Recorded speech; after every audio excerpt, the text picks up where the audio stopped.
Good morning, ma'am. Now we are going to present our assignment.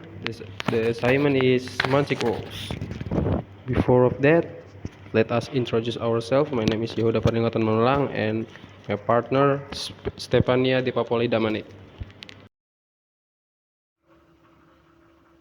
What are semantic roles? Semantic roles describe the function of each participant, people, object in an event.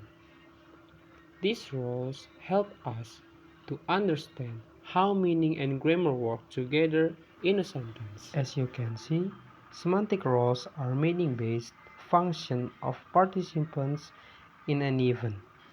Second, they explain how each person or object takes part in the action.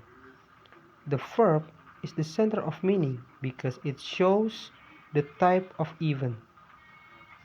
And this topic helps us understand meaning deeper, not only grammar form. We next to meaning versus grammar. Semantic roles are based on meaning, not grammar structure. A subject does not always perform the action. For example, John opened the door, so John is agent. And second one, the door opened, so door is a patient, not agent. That's why semantic roles explain function, grammar only explains position. So we move to main types of semantic roles.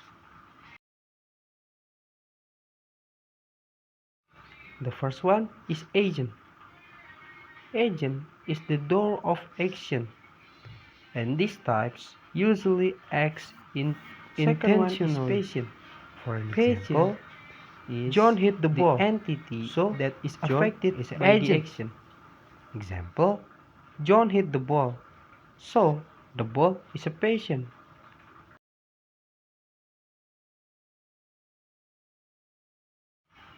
The third one is experiencer. This is someone who feels, senses, or perceives something. For an example, the student heard a strange sound. So, the student is experiencer. Because of what? Because the student heard something. And the fourth is theme. Theme is the entity that moves or undergoes a change.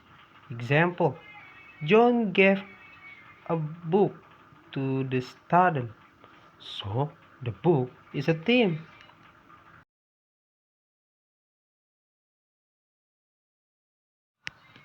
Fifth is benefactive. This is the one who receives a benefit from an action. Example, John make a doll for for his son. So his son is benefactive.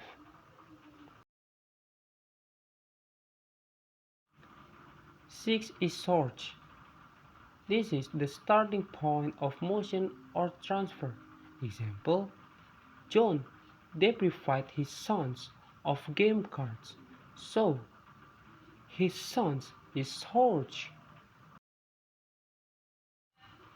7 is goal, the endpoint or the receiver of motion or transfer. For an example, Mary received an award from the department, so Mary is a goal. Now we move to location. Location is the place where an event happens. Example, John put his books in the attic, so in the attic is the location.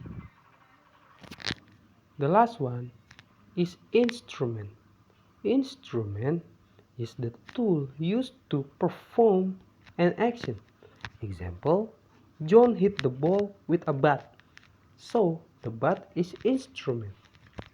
Okay, in the next slide, why semantic roles matter? Semantic roles help us to understand, such as first, meaning across different sentence structures. The second is verb restrictions in their construction. And the third is understanding how verbs behave. Okay, next slide. Semantic role versus grammatical roles. Grammatical roles are structural positions in a sentence, but semantic roles is explain meaning-based function of participants. This is the key difference. The first is grammatical roles, it's same position in sentence, and semantic roles is function in the event. And the third, a subject is not always an agent. And the fourth, meaning and grammar can be different. Okay, in the next slide, we talk about benefit of semantic role analysis. The first is help understand meaning when grammar is not enough. The second is helps compare different sentence structures with similar meaning. And the third is shows has grammar and meaning work together. And the last help us learn how language describes actions and participants. So, as a conclusion, semantic roles explain how each noun phrase contribute to meaning. They help us understand event, action, and participants clearly. And section 3.4 show that semantic roles are important for deeper meaning analysis. And grammatical roles focus on form, semantic roles focus on meaning. Both are important, but semantic roles give deeper insight into how participants take part in an event. Okay guys, this is our presentation. I'm Stefania and Yehuda say thank you.